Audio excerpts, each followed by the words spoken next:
चलो शुरू करते हैं।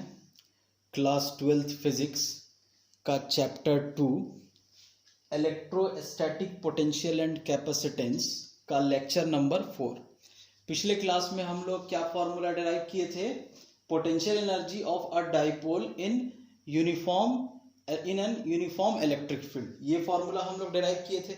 अब इसमें थोड़ा सा, ये पोटेंशियल एनर्जी है ना यू, अब इसमें थोड़ा सा डिस्कशन बच गया था। देखो जहां भी मैं पोटेंशियल एनर्जी बोलूं, तुम लोग याद रखना कि पोटेंशियल एनर्जी जैसा कोई चीज डिफाइंड नहीं है, change in potential energy defined है। तो ये क्या है?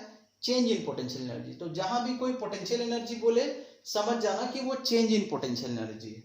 ठीक है, अब आगे बढ़ते हैं। ठीक, अब व्हेन पहला केस, इसमें ये लाए थे ना माइनस पी कॉस थीटा, इसको क्या लिख सकते हैं? Minus P cos theta. क्या लिख सकते हैं? Vector P dot vector E. ठीक है, व्हेन थीटा बराबर 0 डिग्री, इसमें जब थीटा 0 डिग्री रखोगे तो यू क्या हो जाएगा? माइनस पीई कॉस 0, और कॉस 0 कितना होता है? 1, तो क्या आ गया? Minus PE. इस पोजीशन को हम लोग बोलते हैं स्टेबल इक्विलिब्रियम। ठीक, दूसरा, व्हेन थीटा बराबर 90 डिग्री, जब थीटा हम लोग 90 डिग्री रखते हैं तो यू कितना आता है? माइनस पीई कॉस 90 डिग्री, और कॉस 90 डिग्री कितना होता है? 0, तो ये पूरा 0 हो जाएगा। तो ये क्या है? Zero energy, change in potential energy 0 होगा जब 90 डिग्री, मतलब हम अपने डाइपोल को अगर हम इंफिनिटी से इलेक्ट्रिक फील्ड के परपेंडिकुलर ऐसा लाएंगे तो क्या होगा? 0 एनर्जी होगा। ठीक है, इस कंडीशन में। तीसरा क्या है? तीसरा है हमारा व्हेन थीटा बराबर 180 डिग्री, तो u इज इक्वल टू क्या हो जाएगा? माइनस पीई कॉस 180 डिग्री, और कॉस 180 क्या होता है? -1, तो minus PE into -1 is equal to plus PE हो जाएगा। इस कंडीशन को हम लोग बोलते हैं अनस्टेबल इक्विलिब्रियम। ठीक, ये तीनों केस है। अब हम लोग देखते हैं कंडक्टर्स क्या है और इंसुलेटर्स। ठीक, तो कंडक्टर क्या है? कंडक्टर को जब हम इलेक्ट्रिक फील्ड में रखेंगे तो कंडक्टर के पास फ्री इलेक्ट्रॉन रहता है, इंसुलेटर के पास फ्री इलेक्ट्रॉन नहीं रहता है। याद रखना, कंडक्टर के पास फ्री इलेक्ट्रॉन रहता है और इसके पास फ्री इलेक्ट्रॉन नहीं रहता है। किसके पास? इंसुलेटर के पास। ठीक है, कंडक्टर के पास फ्री इलेक्ट्रॉन कैसे रहता है? तो कंडक्टर का जो मॉलिक्यूल होता है उसमें जो एटम होता है, तो एटम में मान लीजिए कोई एटम है, इसमें सबसे आउटर शेल में जो इलेक्ट्रॉन रहता है, ऐसा रोटेट होता रहता है ना इलेक्ट्रॉन, वो लूजली बाउंड रहता है, मतलब वो अच्छे से बाउंड नहीं रहता एकदम। क्या बोलेंगे उसको? 1 मिनट रुक जाओ। हाँ, बाउंड चार्ज। जैसे इसमें ये बाउंड है तो लूजली बाउंड रहेगा, इसमें ये इलेक्ट्रॉन कंडक्टर के केस में लूजली बाउंड रहता है, जिसके कारण जैसे इलेक्ट्रिक फील्ड आएगा तो ये फ्री चार्ज बन जाएगा, फ्री चार्ज, और ये मूव करने लगेगा। ठीक है, तो इसके पास, कंडक्टर के पास बहुत सारे फ्री चार्ज रहते हैं। ऐसा लूज बॉन्ड आउटर शेल में बॉन्ड बहुत सारा रहता है, तो कंडक्टर के पास बहुत सारा फ्री चार्ज रहता है और इंसुलेटर के पास नहीं रहता, लगभग ना के बराबर रहता है फ्री चार्ज। सब अच्छे से, मतलब क्लोजली टाइटली बॉन्ड रहते हैं आउटर शेल में भी इंसुलेटर के पास। ठीक है, अब कंडक्टर के बारे में ही हम लोग पढ़ने वाले हैं, इसीलिए हम लोग पहले थोड़ा सा ऐसे ही इसको देख लिए। अब देखो, अब हम लोग को क्या पढ़ना है? Electrostatic properties of a conductor, properties of a conductor। क्या देखना है हम लोग को? Electrostatic properties of a conductor when placed in electrostatic fields, electrostatic fields। Conductor को हम इलेक्ट्रोस्टैटिक फील्ड में रखेंगे तो हम उसका प्रॉपर्टीज देखेंगे क्या है। सबको मैं लिखाऊंगा पहले प्रॉपर्टी, उसके बाद उसको एक्सप्लेन करूंगा, प्रूफ करूंगा या जो भी है समझाऊंगा तुम लोग को। तो सबसे पहला फर्स्ट क्या बोलता है, नेट इलेक्ट्रिक फील्ड। देखो याद रखना हम लोग का चैप्टर इलेक्ट्रोस्टैटिक है, तो यहां पे करंट नहीं आना चाहिए, ये हम लोग को हमेशा ध्यान रखना है। Net electrostatic field is zero in the net electric field is एक इलेक्ट्रोस्टैटिक लिख लिया जाएगा, हाँ, net electrostatic field is zero. कहां पे? In the interior of a conductor, in the interior of a conductor. Net electric, पहला property क्या है, net electric field, net electrostatic field zero होगा, is zero in interior of conductor. ठीक है, conductor के interior में नेट इलेक्ट्रोस्टैटिक फील्ड जीरो होगा। अच्छा चलो ठीक है, अब हम इस चीज को समझते हैं। हम यहां एक इलेक्ट्रिक फील्ड बनाते हैं, यूनिफॉर्म इलेक्ट्रिक फील्ड है, ठीक। अब हम क्या करते हैं, इस इलेक्ट्रिक फील्ड के अंदर में हम लोग एक कंडक्टर रखते हैं, ये हम लोग एक कंडक्टर रख दिए, ठीक। अंदर वाला लाइन मिटा देते हैं। कंडक्टर कैसा है, सॉलिड कंडक्टर है, ठीक। ये फील्ड कैसा है, ई एक्सटर्नल, एक्सटर्नल इलेक्ट्रिक फील्ड है। अब जैसे हम कंडक्टर को एक्सटर्नल इलेक्ट्रिक फील्ड में लाएंगे तो हम लोग जानते हैं कि, अच्छा इससे पहले एक हम लोग बात कर लिया जाए ना, चार्ज इलेक्ट्रिक फील्ड में, हालांकि बहुत बार हम लोग बात कर चुके हैं, फिर भी मान लीजिए ये इलेक्ट्रिक फील्ड है। अब यहां अगर हम एक निगेटिव चार्ज को लाते हैं तो वो किधर जाएगा, इधर जाएगा, फील्ड के अपोजिट डायरेक्शन में आएगा। क्यों? क्योंकि जो हमारा इलेक्ट्रिक फील्ड है वो कहां से बाहर निकलता है, पॉजिटिव पॉजिटिव पॉजिटिव पॉजिटिव से बाहर निकलता है।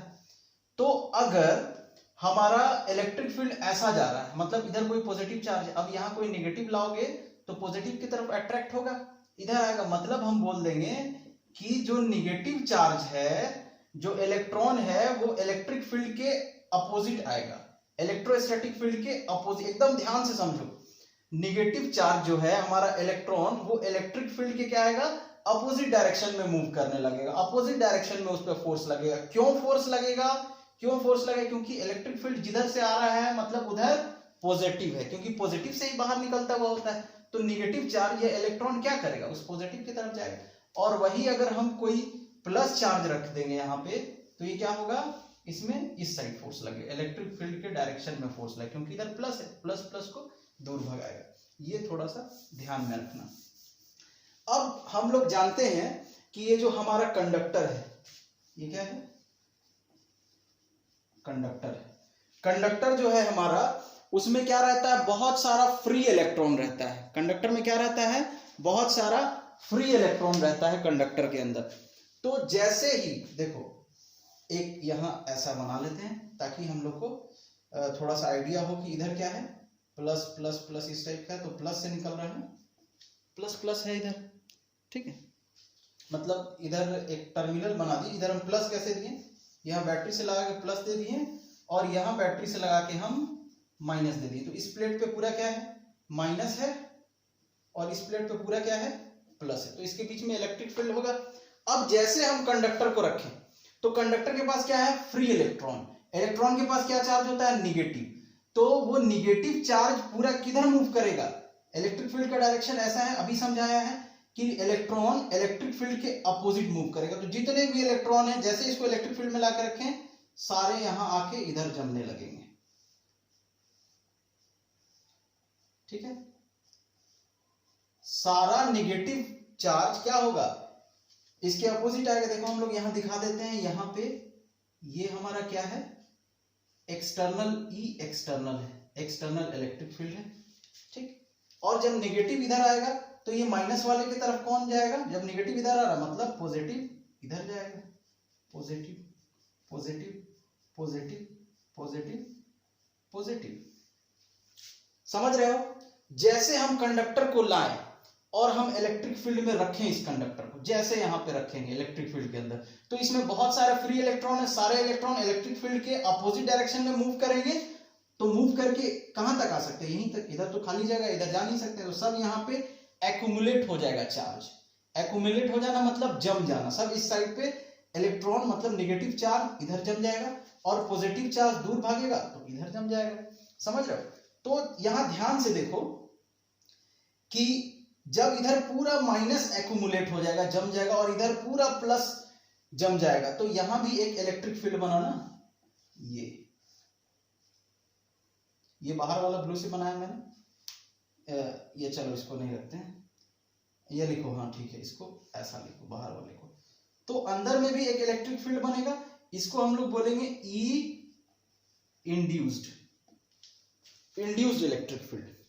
समझ रहे हो? जैसे हम लोग इसको रखें पूरा माइनस इधर जमने लगा, क्योंकि माइनस इलेक्ट्रिक फील्ड ऐसा है तो इसके अगेंस्ट आके सब, अब इसको तोड़ के तो नहीं आ सकता, तो सब यहाँ पे एक्यूमुलेट हो जाएगा, जम जाएगा, नेगेटिव यहां जम जाएगा, पॉजिटिव यहां जम जाएगा। ये प्रोसेस कब तक होगा? इसके पास तो बहुत ज्यादा नेगेटिव चार्ज है, किसके पास, मतलब नेगेटिव चार्ज मतलब फ्री इलेक्ट्रॉन बहुत ज्यादा है कंडक्टर के पास, तो हम जितना बढ़ाएंगे इलेक्ट्रिक फील्ड उतना ज्यादा चार्ज ही आता जाएगा, और चार्ज आने के कारण अंदर में इलेक्ट्रिक फील्ड इंड्यूस्ड हो रहा है, अंदर में इलेक्ट्रिक फील्ड इंड्यूस्ड हो रहा है। बाहर वाले का डायरेक्शन इधर है, लेफ्ट से राइट, अंदर वाले का डायरेक्शन राइट से लेफ्ट, क्योंकि प्लस से माइनस होता है डायरेक्शन, देखो प्लस से माइनस होता है, तो अंदर प्लस इधर जमा है, माइनस इधर जमा है, तो प्लस से माइनस, ई इंड्यूस्ड। ये सवाल ये है कि सर ये नेगेटिव चार्ज इधर कब तक आता रहेगा, कब तक आता रहेगा? तो देखो ध्यान से देखो कि ये अंदर में इलेक्ट्रिक फील्ड बना रहा है, तब तक आता रहेगा जब तक कि ये induced electric field external electric field के बराबर नहीं हो जाए। ठीक है, ध्यान से सुनो, कब तक आएगा? जब तक कि induced electric field external electric field के बराबर नहीं हो जाए। ठीक, तो यहां पे नेट इलेक्ट्रिक फील्ड क्या हो जाएगा? जीरो, क्योंकि इसके पास, इस कंडक्टर के पास वो क्षमता है, वो कैपेसिटी है कि हम लोग जितना इलेक्ट्रिक फील्ड बढ़ाएंगे उसके अपोजिट ये इलेक्ट्रिक फील्ड बना लेगा। अपोजिट इलेक्ट्रिक फील्ड कैसे बनाएगा? पूरा माइनस इधर जमता जाएगा, इस साइड में प्लस इधर जमता जाएगा, तो इधर से इधर एक इलेक्ट्रिक फील्ड बनेगा। तो कितना चार्ज जमेगा? तो हम लोग बोलेंगे इसके पास बहुत ज्यादा फ्री चार्ज है, बहुत, मतलब जितना तुम इलेक्ट्रिक फील्ड बढ़ाओगे उतना ज्यादा चार्ज जमता जाएगा। मान लीजिए यहाँ पे कुछ इलेक्ट्रिक फील्ड है, अब बराबर हो गया ई इंड्यूस्ड और ई एक्सटर्नल बराबर हो गया, थोड़ी देर बाद क्या हुआ, तुम और बढ़ाए इधर प्लस चार्ज, और ज्यादा बढ़ा दिए तो इधर और माइनस आएगा। तो ये प्रोसेस तब तक होता रहेगा जब तक अंदर में इलेक्ट्रिक फील्ड जो इंड्यूस्ड हो रहा है यहां से यहां, वो एक्सटर्नल के बराबर नहीं हो जाए। जब एक्सटर्नल के बराबर हो जाएगा तो चार्ज का इधर से उधर फ्लो होना बंद हो जाएगा, चार्ज एक्यूमुलेट होना बंद हो जाएगा, जितना जमा है उतना रहेगा। तो हम लोग अंदर में इनसाइड में नेट इलेक्ट्रिक फील्ड को हम लोग क्या लिखेंगे? आ रहा है नीचे का, हाँ, नेट इलेक्ट्रिक फील्ड को हम लोग क्या लिखेंगे? ई एक्सटर्नल माइनस ई इंड्यूस्ड। माइनस क्यों लगाएं? क्योंकि ई एक्सटर्नल लेफ्ट से राइट है और ई इंड्यूस्ड राइट से लेफ्ट है, इसीलिए यहां माइनस लगाएं। और ये कितना होगा? जीरो होगा। क्यों होगा? क्योंकि ई एक्सटर्नल, जितना एक्सटर्नल इलेक्ट्रिक फील्ड रहेगा सेम उतना ही वो क्या बोलते हैं अपना इंड्यूस्ड इलेक्ट्रिक फील्ड बना लेगा। इंड्यूस्ड इलेक्ट्रिक फील्ड किस बेस में बन रहा है? चार्ज जमने की। फ्री इलेक्ट्रॉन इधर आके जम रहा है माइनस, प्लस इधर उसके बेस पे बन रहा है। तो जितना ज्यादा चार्ज इसके पास रहेगा उतना ज्यादा फील्ड बना पाएगा, लेकिन कितना फील्ड बनाएगा? तो जितना बाहर में रहेगा उतना ही अंदर में फील्ड बनाएगा। अगर बाहर अंदर बराबर हो गया तो चार्ज का फ्लो बंद हो जाएगा, ये रुक जाएगा। तो यही था, net electrostatic field is zero in interior of a conductor. कब है? जब हम लोग एक्सटर्नल इलेक्ट्रिक फील्ड में इसको रखेंगे। उम्मीद करते हैं ये समझ गए होगे तुम लोग। नहीं समझ आया फिर से पीछे जाके देखो। ठीक है, तो हम लोग सीख लिए कि जैसे कंडक्टर को हम ले जाके एक्सटर्नल इलेक्ट्रिक फील्ड में रखेंगे तो इसके अंदर फ्री इलेक्ट्रॉन है। अगर इलेक्ट्रिक फील्ड का डायरेक्शन ये है तो सारा फ्री इलेक्ट्रॉन इसके अपोजिट में आके यहाँ यहाँ यहाँ यहाँ यहाँ यहाँ जमने लगेगा, पॉजिटिव इधर आने लगेगा। ये प्रोसेस कब तक होगा? तो जब तक बाहर के एक्सटर्नल इलेक्ट्रिक फील्ड के बराबर अंदर में अपोजिट इंड्यूस नहीं बने। इंड्यूस समझते हो ना, बाहर के फील्ड के कारण जो बने, इसमें फील्ड जो बने, बाहर के फील्ड के कारण जो फील्ड बनता है इसमें। ठीक है, समझ गए? उम्मीद करते हैं ये तुम लोगों को समझ आया होगा। अब दूसरा देखते हैं, सेकंड क्या बोलता है? Just outside the surface of charge conductor, just outside the surface of charged conductor, just outside the surface of charged conductor, electric field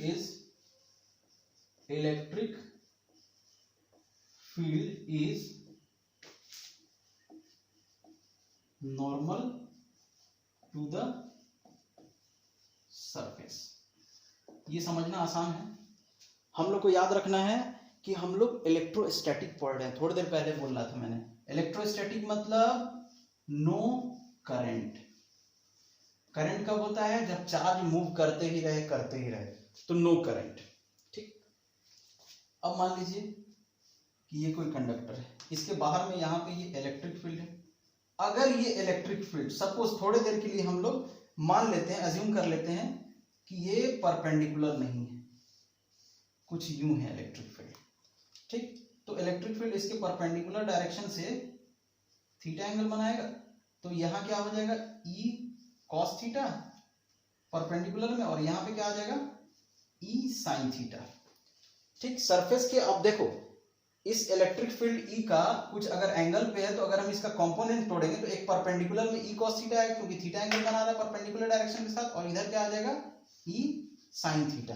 तो जो परपेंडिकुलर है चलो वो तो ठीक है, लेकिन जो इलेक्ट्रिक फील्ड हमको सरफेस के अलोंग मिल गया है, मतलब ये सरफेस है, इसके अलोंग इलेक्ट्रिक फील्ड। अब इमेजिन करो, सरफेस, कंडक्टर के सरफेस पे क्या है? ये अगर कंडक्टर का सरफेस है, तो कंडक्टर के सरफेस पे बहुत सारे फ्री इलेक्ट्रॉन्स है। अब इसके अलोंग अगर इलेक्ट्रिक फील्ड रहे, ऐसा मान लीजिए ये हमारा सरफेस है। अब इस सरफेस पे ऊपर से ऐसा मानो ना, ऐसा एरो बना रहा हूं, ये हमारा ये सरफेस, मतलब पूरा सॉलिड नहीं ले रहा, एक सरफेस पे ही फील्ड, मतलब सरफेस के परपेंडिकुलर इस सरफेस पे ही एक फील्ड का कंपोनेंट आ जा रहा है ना, कंपोनेंट। तो अब सोचो, जब फील्ड यहां से यहां है, तो चार्ज क्या होगा? इधर आने लगेगा, चार्ज मूव करने लगेगा कंटिन्यूअसली। सरफेस पे फील्ड है, सरफेस के अलोंग है, तो कंटिन्यूअस चार्ज क्या होगा? मूव करने लगेगा। और जब चार्ज मूव करने लगा, इलेक्ट्रॉन इधर आ रहा है और पॉजिटिव चार्ज इधर जा रहा है, तो क्या होगा? यहाँ पे करंट होगा, करंट लगेगा हम लोग को। लेकिन हम लोग जानते हैं कि हमको करंट नहीं चाहिए, हम लोग स्टैटिक कंडीशन पढ़ रहे हैं, स्टैटिक इलेक्ट्रिसिटी, नो करंट। तो इसीलिए हम लोग बोलेंगे कि अगर कुछ एंगल परपेंडिकुलर नहीं रहे, कुछ एंगल पे रहे, तो उस, मेरे बात को एकदम ध्यान से सुनना, अगर कुछ एंगल पे रहता है तो उसका एक कंपोनेंट सरफेस के अलोंग भी आएगा, और जब सरफेस के अलोंग आ जाएगा तो चार्ज का मूवमेंट शुरू हो जाएगा। चार्ज का मूवमेंट मतलब करंट, चार्ज का मूवमेंट मतलब करंट, मतलब सरफेस पे करंट आ जाएगा। और हमको सरफेस पे करंट नहीं चाहिए, क्योंकि हम लोग इलेक्ट्रोस्टैटिक पढ़ रहे हैं, करंट वाला चैप्टर अभी नहीं आया, तो इसीलिए ये कभी भी परपेंडिकुलर ही रहेगा, कुछ एंगल पे नहीं रहेगा, ये हम लोग बोल देंगे। अब तुम लोग सोच रहे होगे, सर पिछला कंडीशन हम लोग पढ़े थे तो उसमें भी तो चार्ज मूव हो रहा था। बिल्कुल हो रहा था, लेकिन तुम जैसे इलेक्ट्रिक फील्ड में रखे कंडक्टर, सारा चार्ज मूव होके यहाँ जम जाता था, माइनस पूरा, यहाँ प्लस, वो घूमते नहीं रहता था, समझ रहे हो? वो रोटेट नहीं होते रहता था, वो रुक जाता था, चार्ज रुक जाता था, माने स्टैटिक, जम गया है, रुक गया है। तो इसीलिए वहां पे करंट नहीं आता था, बस फील्ड आता था। ठीक है, उम्मीद करते हैं दूसरा वाला भी समझ आ गया होगा। चलो एकदम फील करने की कोशिश करो यार फिजिक्स को। मैं जितना इजी कर सकता हूं ना, उतना इजी तुम लोगों को पढ़ाने का कोशिश कर रहा हूं। तुम लोग भी प्लीज कोऑपरेट करो, थोड़ा सा नहीं समझ आता है तो बताओ। क्या बोलता है next? The net charge in the interior of conductor, नहीं ये तो हो चुका है ना, the net charge in conductor of, हाँ ये हो चुका है। तीसरा हम लोग करना है, तीसरा क्या था? The net charge in interior of conductor is 0। The net charge in the interior of conductor is 0. अच्छा हाँ ये नहीं हुआ, the net charge in the interior of conductor is 0 and any excess charge, any excess, हाँ ठीक है, any excess charge resides, कहां पे रहेगा any excess charge? at its surface,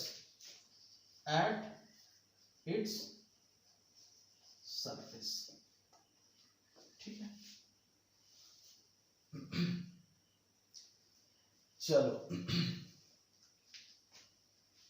तो पहला हम लोग क्या किए, net electrostatic field is 0 in the interior of conductor, ये हम लोग को याद रखना है ना, ये अभी यहाँ काम आने वाला है। दूसरा क्या पढ़े, just outside the surface charge conductor, just outside the surface of charge conductor electric field is normal to the surface. अब हम लोग तीसरा क्या कर रहे हैं, the net charge in the interior of a conductor is 0 and any excess charge resides at its surface. मतलब ये क्या बोलने की कोशिश कर रहा है, मान लीजिए कोई कंडक्टर है हमारा और इसके पास चार्ज क्या है, चार्ज Q है, Q मतलब प्लस Q, तो इलेक्ट्रिक फील्ड कैसा होगा, ऐसा ऐसा ऐसा, मतलब दूसरे वाले में हम लोग पढ़े हैं ना, इलेक्ट्रिक फील्ड कभी भी सरफेस के परपेंडिकुलर होगा। और ये क्या बोल रहा है, अगर जो एक्सेस चार्ज Q है वो कहां रहेगा, सरफेस पे रहेगा। ठीक, ये पूरा सॉलिड है, याद रखना ये सॉलिड है, खोखला नहीं, सॉलिड है। अब हम लोग क्या करते हैं, गॉस का यूज करते हैं। तो हम एक इमेजिनरी गॉसियन सरफेस लेते हैं, जस्ट आउटर सरफेस के जस्ट अंदर एक हम इमेजिनरी गॉसियन सरफेस लेते हैं। ठीक, गॉस लॉ याद होगा, उम्मीद करते हैं तुम लोग को फर्स्ट चैप्टर में पढ़े होंगे। अब देखो, अभी हम लोग चूंकि पहले, अभी इससे जस्ट पहले हम लोग फर्स्ट प्रॉपर्टी में हम लोग पढ़ चुके हैं, किसी भी कंडक्टर के अंदर में, किसी भी कंडक्टर के अंदर में इलेक्ट्रिक फील्ड क्या होगा, 0 होगा। ठीक है, तो इलेक्ट्रिक फील्ड 0 ले लेते हैं, E वेक्टर E या E बराबर 0 अंदर में। तो अब हम लोग जानते हैं गॉस क्या बोलता है कि फाई E बराबर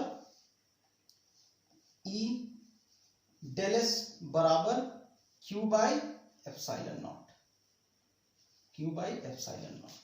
तो अब हम इन दोनों को लेके चलेंगे। अब चूंकि E बराबर 0 है, E बराबर क्या है, अंदर में इस गॉसियन सरफेस के अंदर में फील्ड कितना है, 0 है, क्योंकि कंडक्टर के अंदर फील्ड 0 होता है। ये अभी हम लोग फर्स्ट वाले प्रॉपर्टी में देख लें, तो ये टर्म 0 हो जाएगा, मतलब Q बाई एप्सिलॉन नॉट बराबर 0। एप्सिलॉन नॉट तो 0 नहीं होता है, मतलब Q बराबर 0। Q क्या आ गया, 0। लेकिन इसके पास हम लोग पहले ही मान के चले थे चार्ज प्लस Q है, तो अंदर में जस्ट सरफेस के अंदर में, जस्ट माने ये सरफेस है, जस्ट ये सरफेस के यहाँ अंदर में, सरफेस के जस्ट अंदर से अगर हम लोग गॉसियन सरफेस लिए हैं तो हर जगह पे चार्ज क्या आ जाता है, 0। इस गॉसियन सरफेस के अंदर हर जगह इलेक्ट्रिक फील्ड 0 है, मतलब चार्ज 0। चार्ज 0 आ गया, तो भाई जो इसका चार्ज था वो गया कहाँ, तो एक ही जगह बच गया, इसके बाहर, मतलब सरफेस पे। तो चार्ज कहाँ रहता है, सरफेस पे। कंडक्टर में चार्ज कहाँ पे रहता है, सरफेस पे। ये चीज याद रख लो। ये 2 हो गया हमारा, 3 हो गया। अब हम लोग देखते हैं चौथा,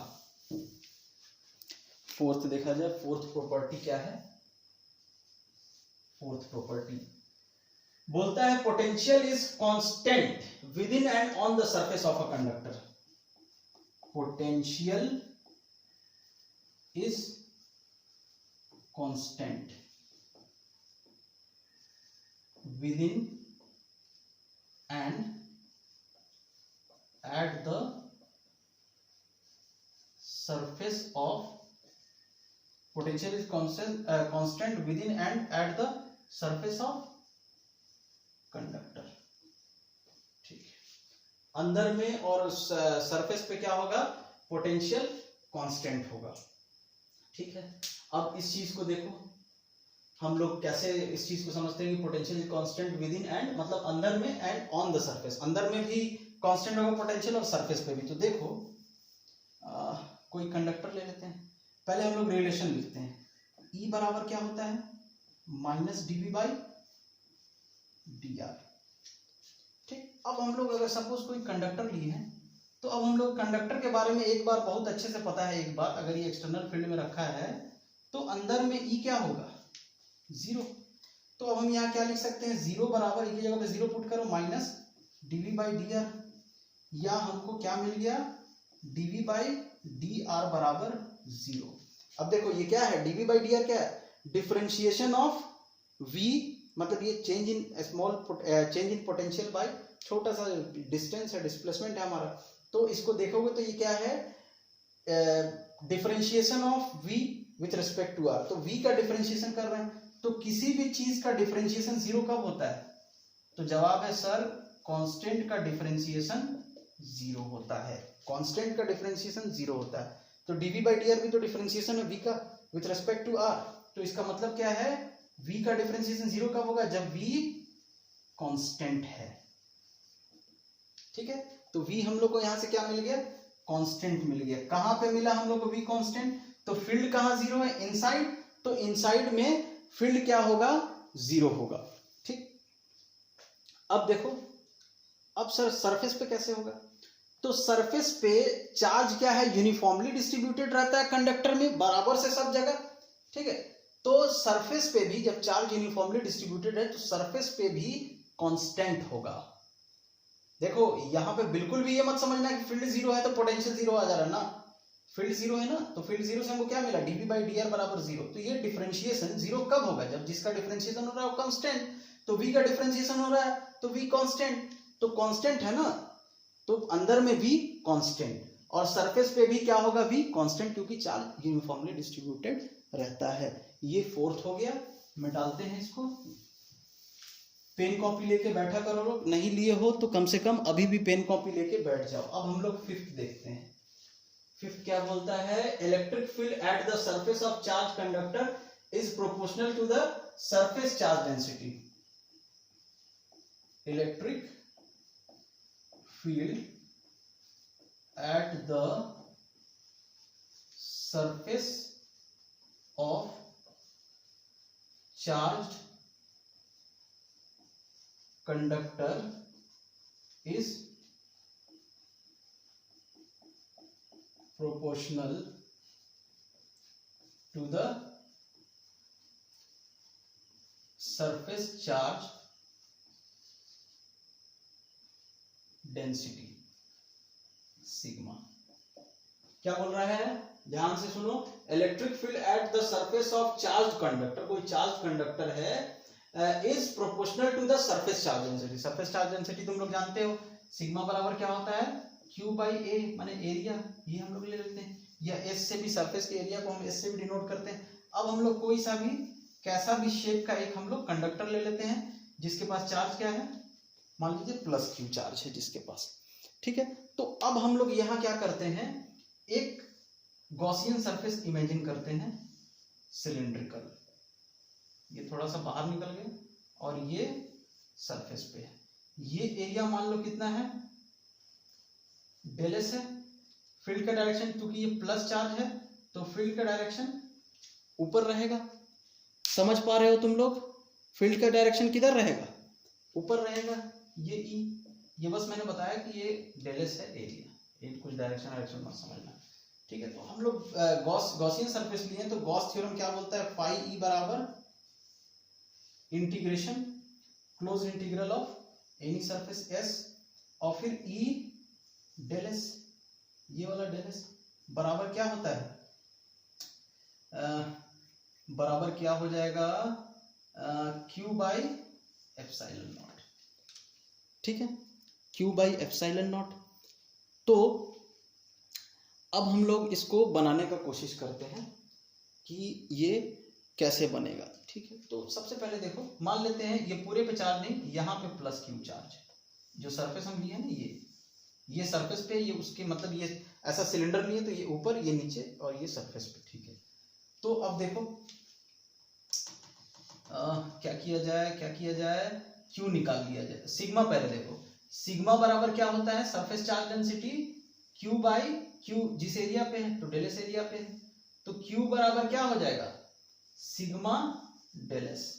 आ रहा है इधर साइड वाला, हाँ आ रहा है, Q is equal to sigma del S. ये देखो ना, डेल एस को इधर भेज दो, तो अब देखो हम लोग क्या दोनों को इक्वेट करते हैं। तो एक काम करते हैं, अगर हम लोग बस इतने में ही देखें, ठीक, बस हम लोग इसी सरफेस पे देखें, तो हम लोग के लिए इस पूरे का एरिया डेल एस ही है, तो ये पूरा हम लोग क्या ले लेंगे, ई डेल एस, पूरा इंटीग्रेशन, क्योंकि यही एरिया है हमारा, तो इंटीग्रेशन नहीं लेते हैं, सीधा क्या ले लेते हैं, गॉस से। अच्छा फॉर्मूला सही लिखा जाए हम लोग, फॉर्मूला चलो सही लिखते हैं। अब ये टोटल एरिया कितना है, डेल एस ही लिए हैं हम लोग टोटल एरिया, और इधर क्या आ जा रहा है, क्यू बाई एप्सिलॉन नॉट। तो ई डेल एस, समझ रहे हो ना, यहाँ टोटल इंटीग्रल करके ई बाहर निकाल लेते थे और इस एरिया को इंटीग्रेट करते थे। चूंकि हम एरिया इतना ही लिए हैं, डेल एस ही लिए हैं, एरिया कितना है, डेल एस एरिया ही लिए, इसीलिए टोटल एरिया इंटीग्रेट करके हम लोग डेल एस ही लिखेंगे, क्योंकि डेल एस पे ही बात। अब क्यू कितना निकाले हम लोग, sigma into del S upon epsilon naught, Q की जगह पे सिग्मा इंटू डेल एस खत्म, ई इज इक्वल टू क्या आ गया, सिग्मा अपॉन एप्सिलॉन नॉट। अब यहां ध्यान से देखो, ये तो कांस्टेंट है, तो ई किसके प्रोपोर्शनल है, सरफेस पे ई किसके प्रोपोर्शनल है, सरफेस पे बस हम लोग निकालें, सिग्मा के प्रोपोर्शनल आ गया।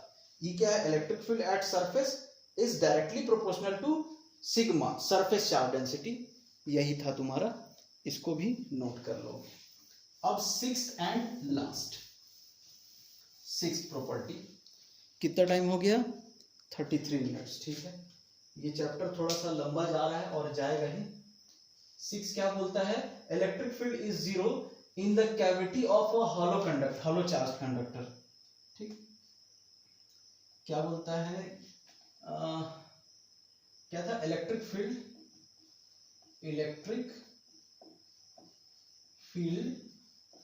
Is zero in the cavity of a hollow लिखने की जरूरत क्या है, हाँ ठीक है लिख देते हैं, हॉलो चार्ज कंडक्टर। कैविटी तुम लोग समझते हो, हॉलो बोल ही दिया तो कैविटी, जैसे दांत में बोलते हैं कैविटी हो जाता है, मतलब होल हो गया दांत में, तो वैसे ही हम लोग का मान लेते हैं यहाँ पे ये कोई कंडक्टर है और इस कंडक्टर के अंदर में ये कैविटी है, ये पूरा सॉलिड है, ऐसे बना लेता हूं मैं सॉलिड को, गंदा सा डायग्राम है लेकिन समझ लो, ठीक है, ये सॉलिड है हमारा कंडक्टर। अब हम लोग एक चीज पढ़ चुके हैं कि जो अगर इसके पास चार्ज क्या है, चार्ज बराबर मान लो प्लस क्यू है, तो ये चार्ज सब कहाँ रहेगा, बाहर चला जाएगा सब चार्ज, तो फील्ड का डायरेक्शन बाहर की तरफ, सब में परपेंडिकुलर, ये भी हम लोग सीख चुके हैं, फील्ड का डायरेक्शन परपेंडिकुलर, ठीक। अब हम लोग क्या करते हैं, अंदर में देखो, कंडक्टर के अंदर में क्या प्रूफ करना है, इलेक्ट्रिक फील्ड इज जीरो, अच्छा वही प्रूफ करना है, ठीक है, इलेक्ट्रिक फील्ड जीरो प्रूफ करना है। तो हम लोग क्या करते हैं यहाँ पे कि एक गॉसियन सरफेस ले लेते हैं, जस्ट जो हमारा अंदर में खोखला, मतलब कैविटी, मतलब जो अंदर में खोखला है, उसके जस्ट सरफेस के पास में हम लोग एक गॉसियन सरफेस ले लेते हैं। तो इस गॉसियन सरफेस में चार्ज बराबर क्या है, जीरो है चार्ज। तो अब हम लोग बाय गॉस थ्योरम चलते हैं, तो क्या हो जाएगा, ई डेल एस बराबर क्यू बाई एप्सिलॉन नॉट। अब चूंकि क्यू क्या है, जीरो है, तो ये पूरा जीरो हो जाएगा, तो ई इंटू डेल एस बराबर जीरो कब होगा, एरिया तो जीरो नहीं होगा जब ई बराबर जीरो रहे। तो हम लोग को अंदर में क्या पता चला, ई बराबर जीरो, और जब ई जीरो है इसका मतलब पोटेंशियल कांस्टेंट, ये हम लोग बात कर चुके हैं। अब इसको दूसरे तरीके से हम लोग ये बोल सकते हैं कि चूंकि कंडक्टर के अंदर में फील्ड जीरो होता है, तो चार्ज भी जीरो होगा बाय गॉस थ्योरम, ठीक है, ये था। अब देखो ये हमारा एक इंपॉर्टेंट कॉन्सेप्ट है, इंपॉर्टेंट इसलिए है, यहाँ पे कंडक्टर के अंदर जो कैविटी है, जो खाली जगह है, वहां पे फील्ड कितना आ रहा है, जीरो, मतलब ये जो कैविटी है ये free from any electric field बोल सकते हैं, मतलब किसी भी इलेक्ट्रिक फील्ड से फ्री है, मतलब इसमें बाहर क्या फील्ड है उससे कोई मतलब नहीं, अंदर में कोई फील्ड नहीं हो रहा है। तो इसको हम लोग इलेक्ट्रोस्टैटिक शील्डिंग भी बोलते हैं। इलेक्ट्रोस्टैटिक शील्डिंग क्या होता है कि एक ऐसा खाली जगह बनाना कंडक्टर के अंदर जहां पे एक ऐसा स्पेस बनाना जहां पे इलेक्ट्रिक फील्ड जीरो हो। ये हो गया। अब हम लोग देखेंगे इलेक्ट्रोस्टैटिक शील्डिंग। इलेक्ट्रोस्टैटिक शील्डिंग, सब चीज को एकदम ध्यान से पढ़ोगे। तुम लोग को एकदम आसान भाषा में पढ़ाने का कोशिश कर रहे हैं, जितना आसान हो सकता है मेरे से। क्या है electrostatic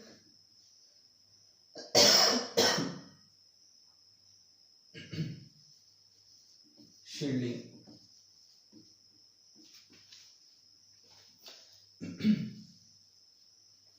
electrostatic shielding, electrostatic shielding क्या होता है? डेफिनेशन लिख लेते हैं। The phenomenon of making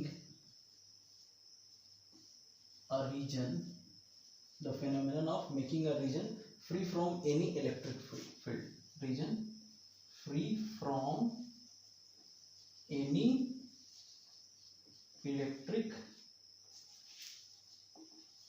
field, the phenomenon of making a region free from any electric field, इसी को हम क्या बोलेंगे? is called electrostatic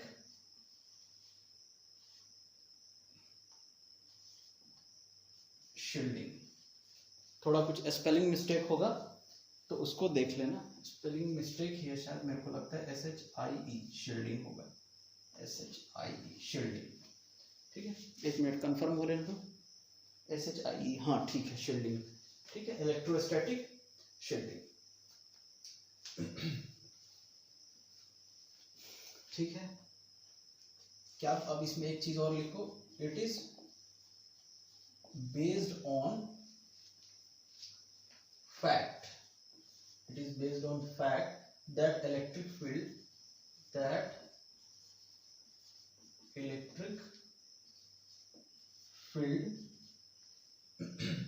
vanishes inside the cavity, electric field vanishes inside the cavity of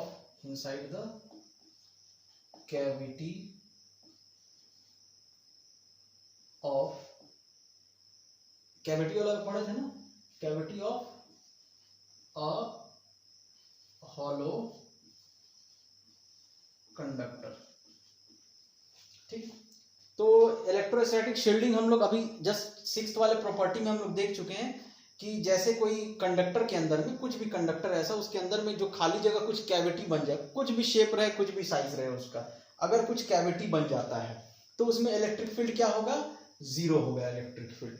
ठीक है, अब वही लिखा है मैंने, the phenomenon of making a region free from any electric field is called electrostatic shielding. उसी को क्या बोलते हैं? जो हम लोग कोई भी रीजन बना रहे हैं free from any electric field. अब तुमको कोई ऐसा रीजन बनाना होगा, तुम क्या करोगे? एक कंडक्टर लोगे, सब तरफ से ऐसा घेर दोगे, ठीक, बीच में मतलब एक कंडक्टर के अंदर में खोखला जगह बना दोगे।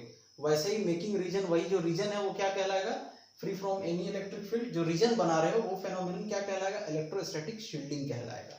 ये किस फैक्ट पे बेस्ड है? It is based on the fact that electric field vanishes inside the cavity of hollow conductor. क्या हो जाता है?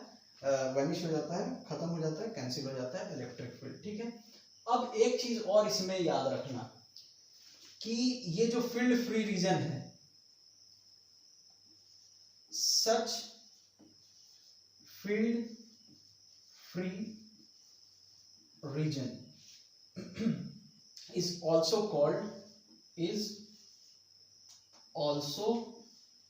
called Faraday cage। ठीक है, Faraday cage, थोड़ा स्पेलिंग का देख लेना। Faraday cage, ठीक, ऐसे ही जो रीजन रहेगा जिसमें इलेक्ट्रिक फील्ड जीरो रहेगा उसको क्या बोलेंगे? फैराडे केज बोलेंगे हम लोग। ठीक है, अब इसका एप्लीकेशन क्या है? तो जैसे देखो, मान लो बाहर में जब बिजली कड़कता है, मान लो तुम बाहर में हो कहीं, बिजली कड़कता है तो हम लोग को क्या बोला जाता है कि पेड़ के नीचे मत रहो, कार वार में हो तो कार में बैठे रहो। तो कार में बैठे रहने का सेंस क्या है? तो कार में ऐसे ही कुछ फैराडे केज बन जाता है, मतलब इलेक्ट्रोस्टैटिक शील्डिंग हो जाता है, क्योंकि वो पूरा कार ऊपर से पूरा क्या है, मेटेलिक है, कंडक्टर है। तो उसके कंडक्टर के अंदर में कुछ खाली जगह है, तो कंडक्टर के अंदर में जो खाली जगह होगा वहां इलेक्ट्रिक फील्ड क्या हो जाएगा, जीरो हो जाएगा। या फिर जो भी हमारा कुछ इलेक्ट्रिक कुछ इंस्ट्रूमेंट रहेगा, उसको अगर हमको सेव करना होगा तो हम उसमें इलेक्ट्रोस्टैटिक शील्डिंग यूज करेंगे। बाहर के इलेक्ट्रिक फील्ड या फोर्स से अगर हमको सेव करना होगा तो हम इलेक्ट्रोस्टैटिक शील्डिंग करेंगे, उस पर हम लोग कंडक्टर चढ़ा देंगे, साइड से बीच में कुछ रीजन छोड़ देंगे ताकि वो क्या रहे, फील्ड फ्री रहे, उसमें फील्ड जीरो रहे। ठीक है, आगे बढ़ते हैं। इलेक्ट्रोस्टैटिक शील्डिंग हो गया, अब क्या स्टार्ट किया जाए? इलेक्ट्रोस्टैटिक शील्डिंग तो हो गया, चलो अब शुरू करते हैं बहुत important, electric capacitance of a conductor. Electric capacitance of a conductor. Electric capacitance क्या है? देखो, वीडियो को मैं इसीलिए एडिट नहीं करता हूं कि तुम लोगों को थोड़ा फील आए कि हम लोग सर के सामने पढ़ रहे हैं, तो जो भी कुछ गलती भी है वो इसीलिए तुम लोग तक पहुंच जाता है। तो कुछ डाउट हो या कुछ गलती हो तो उसको जरूर बताना, ठीक है। चलो इसका पहले लिख लेते हैं, क्या है electric capacitance of conductor. Capacitance क्या होता है लिख लेते हैं। तो कैपेसिटेंस होता है measure of ability, measure of ability to hold electric charge. ठीक, मेजर ऑफ क्या होता है, कैपेसिटेंस क्या होता है, इलेक्ट्रिक कैपेसिटेंस। किसी भी कंडक्टर का कैपेसिटेंस क्या होगा, तो बोलेंगे कि मेजर ऑफ एबिलिटी है, वो क्या है, मेजर ऑफ एबिलिटी है टू होल्ड इलेक्ट्रिक चार्ज। मतलब क्या एबिलिटी, कितना चार्ज वो होल्ड कर सकता है, कितना चार्ज वो ले सकता है, वो उसका एबिलिटी है। चलो अब ये इतना वो आसान नहीं है, लेकिन इसको समझने की कोशिश करो। और अगर बहुत आसान भी लग रहा है तो तुम समझो तो भी दिक्कत है। बहुत आसान नहीं है, लेकिन अच्छे से समझोगे तब बहुत आसान लगेगा। बहुत लोग हैं ऊपर ऊपर पढ़ लेते हैं, समझते हैं बहुत आसान है, तो ऐसा नहीं है। अच्छे से पढ़ोगे तभी बहुत आसान लगेगा।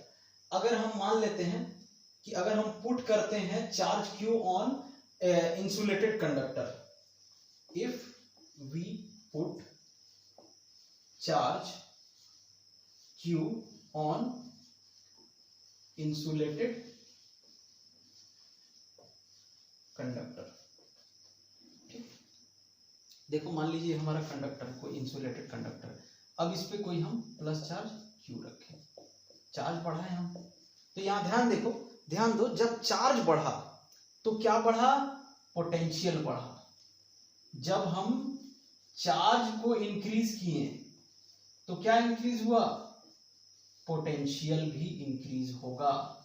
अब इसको समझाने की जरूरत थोड़ी है, चार्ज जितना ज्यादा बढ़ाते जाओ बढ़ाते जाओ बढ़ाते जाओ, इसके आसपास पोटेंशियल उतना ज्यादा बढ़ता जाएगा। तो जब हम चार्ज बढ़ा रहे हैं तो क्या बढ़ रहा है, पोटेंशियल भी इसका बढ़ रहा है। तो क्या लिखा जाए, देन इट्स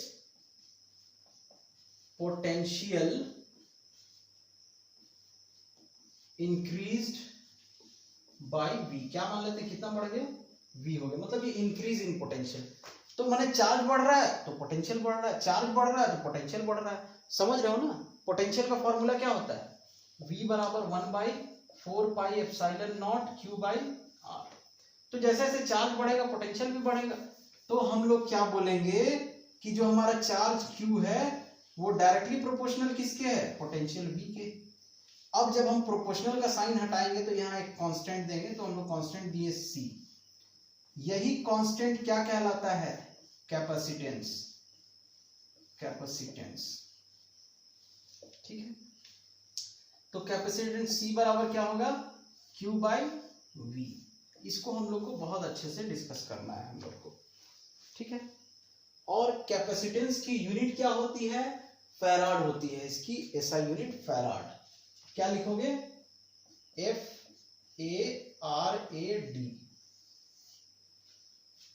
ठीक है, फैराड। चार्ज का क्या होगा, कूलम, और पोटेंशियल का वोल्ट, तो क्या हो गया, coulomb per volt. Coulomb per volt को क्या बोलते हैं, 1 फैराड। फैराड को F लिखेंगे, 1 फैराड, ठीक है। यहां तक कहानी समझ आ रहा है, यहां तक कहानी समझ आ रहा है। अभी हम इसमें और आगे जाते जाएंगे और अच्छे से डिस्कस करेंगे। मतलब कैपेसिटेंस का लिख लो, इसको लिख लो, पॉज करके मिटा देता हूं।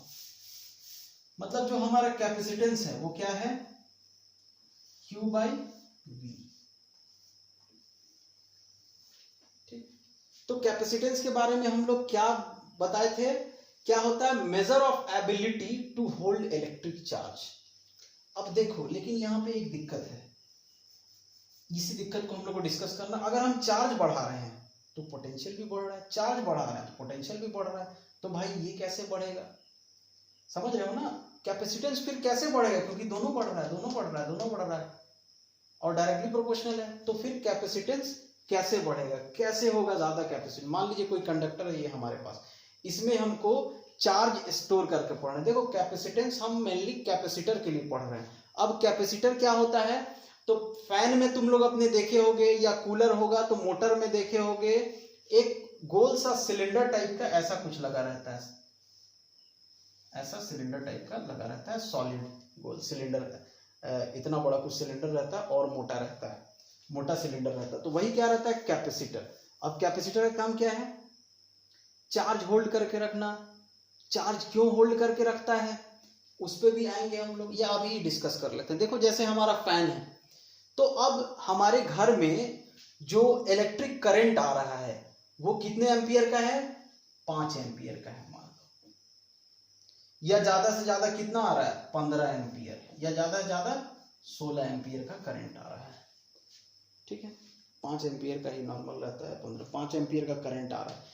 लेकिन जितना भी हमारा इलेक्ट्रिक अप्लायंस रहता है, जैसे फैन हो गया, फ्रिज हो गया, रेफ्रिजरेटर, या वॉशिंग मशीन हो गया, या हमारा कूलर हो गया, तो उसमें मोटर है, और मोटर क्या है, हेवी चीज है। तो मोटर, जैसे फैन हमारा रुका हुआ है, तो रुका हुआ कोई भी चीज रुका हुआ है, जैसे कुछ चीज को तुमको धक्का देना है, फ्रिक्शन पढ़े हो, स्टैटिक फ्रिक्शन, काइनेटिक फ्रिक्शन।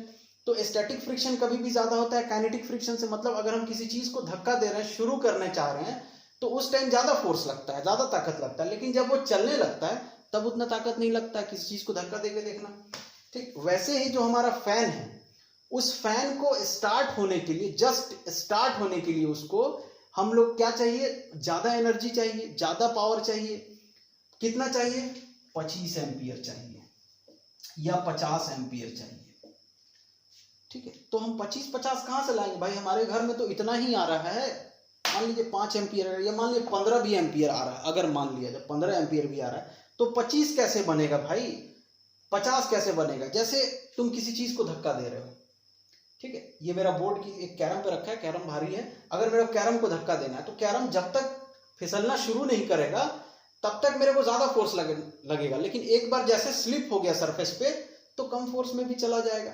तो वही बात है, जब फैन हमारा जस्ट स्टार्ट करना रहता है, फैन किसी का भी फैन ले लो, मोटर का फैन ले लो, या हमारा पानी वाला मोटर ले लो, या फिर जो सीलिंग फैन है वो ले लो, या मोटर ले लो, उसका क्या बोलते हैं, कूलर का जो बड़ा सा मोटर नहीं, जो फैन को हमारे रोटेट करता हो, पानी वाला टुल्लू पंप वाला नहीं, ठीक है, उसका बात नहीं करो, तो खैर छोटा सा है। तो उस कूलर के फैन को स्टार्ट होने के लिए हमको इतना करंट चाहिए, कितना ज्यादा है, बहुत ज्यादा करंट है, इतना तो घर में आ ही नहीं रहा है। तो अब उसका कमी कौन पूरा करता है, कैपेसिटर। कितने देर के लिए उसको चाहिए, उतना एकदम ही सेकंड के कुछ भाग के लिए उसको उतना एनर्जी चाहिए, उतना ताकत चाहिए। एक बार फैन घूमने लगा, फैन को घुमा दिया वो, तो फैन फिर आराम से 5 एम्पियर पे हमारे 5 एक बार 25 एम्पियर अगर हम उसको दिए सेकंड के कुछ भाग के लिए, तो वो जैसे घूमना स्टार्ट कर देगा, अब उसके बाद उसको 25 एम्पियर नहीं चाहिए, अब वो 5 एम्पियर में चल जाए, तो फिर फैन हमारा आराम से चलते रहता है। तो वो काम कौन करता है, कैपेसिटर करता है। मेन हमको कैपेसिटर पढ़ना है। कैपेसिटेंस समझ गए, कैपेसिटेंस ऑफ कैपेसिटर क्या होगा, कैपेसिटर भी हम लोग पढ़ेंगे डिटेल्स में, अभी ऐसे ही तुम लोग समझा रहा हूँ। कैपेसिटेंस क्या होता है, ability to hold charge, ability to hold charge, ठीक है, इसको इतना नोट करोगे तुम लोग। अब एक चीज हम लोग इसमें देख लेते हैं, इसको हम लोग और कैसे कैपेसिटेंस को डिफाइन कर सकते हैं। तो चार्ज रिक्वायर्ड, देखो सिंपल क्या दिख रहा है, capacitance is equal to charge per unit volt, charge per unit volt, समझ रहे हो, C is equal to Q by V, तो इसको क्या पढ़ेंगे, चार्ज पर यूनिट वोल्ट, या इसका डेफिनेशन, और हम लोग डेफिनेशन तुम अच्छे से बना लेना, मैं मतलब एक थीम लाइन लिख लेता हूं।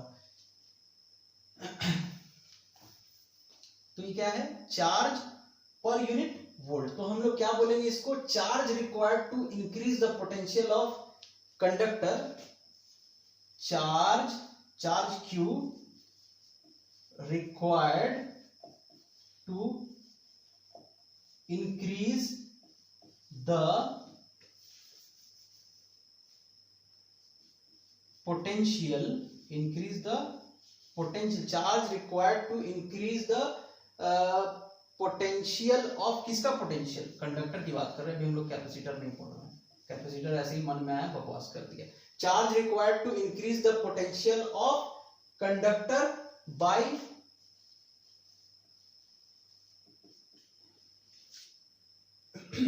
यूनिट अमाउंट,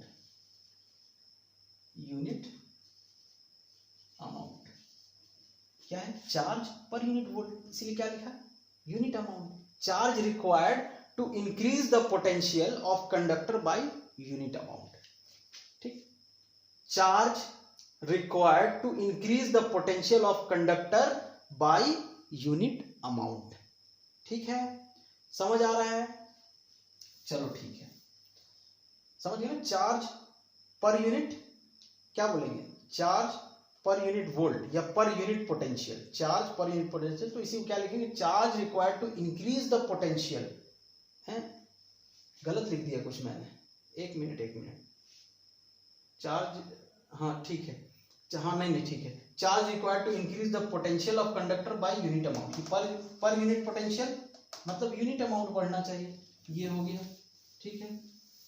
अब आगे बढ़ते हैं, अभी इसको हम लोग आगे भी डिस्कस करेंगे, टेंशन मत लो, आगे अब इसको अच्छे डिटेल से और अभी हम लोग डिस्कस करेंगे।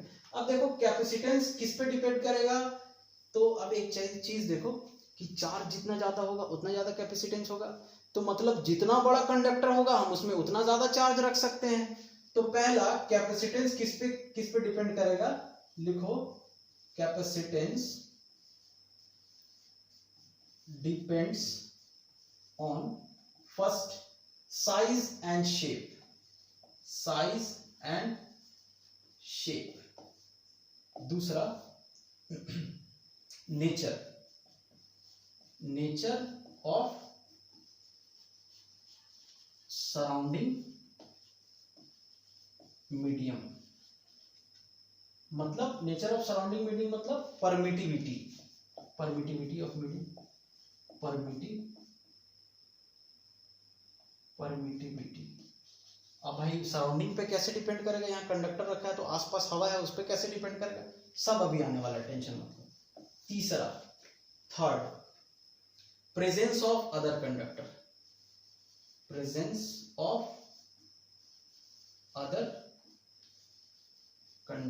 कोई कंडक्टर तो नहीं है उसके आसपास, in its neighbourhood,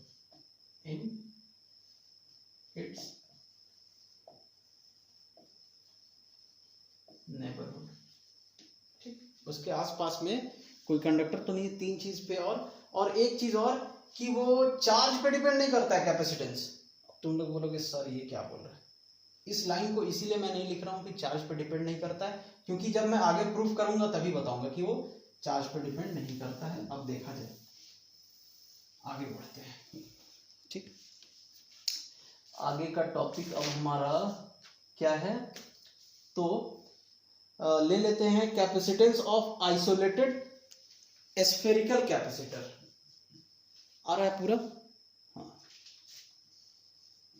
capacitance of isolated spherical capacitor, capacitance of isolated spherical capacitor. तो अब जहां कैपेसिटेंस निकालना होगा हम लोग क्या लिखेंगे, C बराबर Q बाई V। Q देख लो कितना है, V देख लो कितना है, पुट कर दो निकल जाएगा, ज्यादा कोई मुश्किल काम नहीं है। तो अब हम लोग एक स्फीयर ले लेते हैं जिसके पास चार्ज क्या है, प्लस Q चार्ज है, प्लस कैपिटल Q चार्ज है। तो अब हम लोग जानते हैं कि स्फीयर पे चार्ज सब कहाँ रहता है, बाहर बाहर में। तो इसमें फील्ड का डायरेक्शन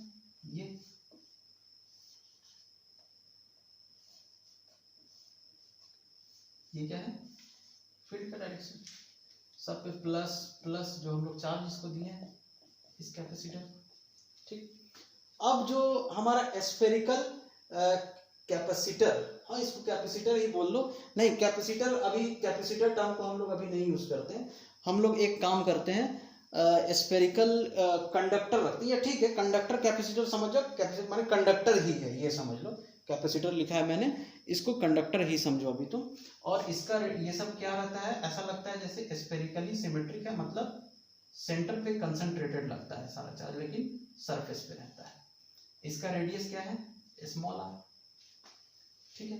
तो अब यहाँ पे जो पोटेंशियल रहता है वो कितना होता है, V बराबर 1/4 पाई एप्सिलॉन नॉट, चार्ज कितना है total Q upon distance r, और Q तो हमको पता है, तो अब इसमें पुट कर दिया, C बराबर Q बाई V होता है, ये देखो C बराबर Q बाई V है ना, अब इसमें वैल्यू पुट करते हैं, Q को Q रहने दो और V के जगह पे क्या होगा 1/4 pi epsilon not Q by R, Q cancel, ये नीचे के नीचे ऊपर चला जाएगा, क्या हो जाएगा 4 पाई एप्सिलॉन नॉट R।